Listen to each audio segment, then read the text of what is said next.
সূরাটি শুধুমাত্র একবার এখনই শুনে নেন, তাহলে আল কোরআনকে মাথায় নিয়ে বলছি, আপনার জীবনের সকল অপূর্ণ আশাগুলো পূরণ হতে শুরু করবে। এই সূরাটি শুনতে শুনতেই মনের আশা পূরণের গায়েবী সুসংবাদ পাবেন।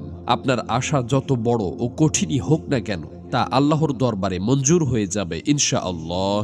প্রিয় দর্শক, আল কোরআনের এই সূরার পাওয়ার ও কার্যকারিতা এতটাই বেশি যে এই দিকে আপনি সূরাটি শুনবেন আর ওই দিকে আপনার অন্তরের মাকসাদগুলো পূরণ হতে শুরু করবে।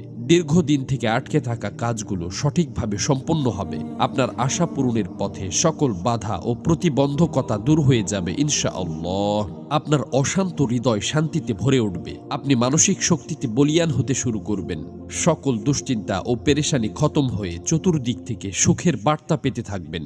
আপনার কাছে অফুরন্ত রিজিকের ভান্ডার এমনভাবে আসতে থাকবে যে চোখের পলকে আপনার জীবনের সকল অভাব অনটন মুছে যাবে। সুবহানাল্লাহ। প্রিয় দর্শক, সূরাটি আপনাদেরকে শুধুমাত্র মনোযোগ দিয়ে প্রথম থেকে শেষ পর্যন্ত শুনতে হবে, কেননা যে কোনো আমলের ফলাফল তার শেষ পরিণতির ওপর নির্ভর করে। এজন্য আপনি যদি মহান আল্লাহর এই সূরাটি পরিপূর্ণ না শুনেই চলে যান, তাহলে আপনাদের কোনো কাজই বাস্তবায়ন হবে না, বরং যে আশাগুলো পূরণ হতে যাচ্ছিল তা আবার বিগড়ে যাবে। এজন্য অনুরোধ করছি মহান কোরআনের এই সূরাটি কেবলমাত্র একবার মন থেকে শেষ পর্যন্ত শোনার জন্য।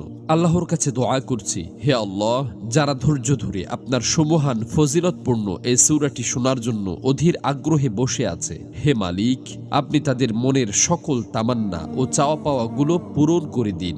আমিন। কমেন্ট বক্সে আপনিও আমিন লিখে দোয়াতে শরীক থাকুন, কেননা কে জানে যে কার দোয়া কখন কবুল হয়ে যায়। তো চলুন সূরাটি শুনে নেওয়া যাক। বিসমিল্লাহির রহমানির রহিম। أتى أمر الله فلا تستعجلوه سبحانه وتعالى عما يشركون ينزل الملائكة بالروح من أمره على من يشاء من عباده أن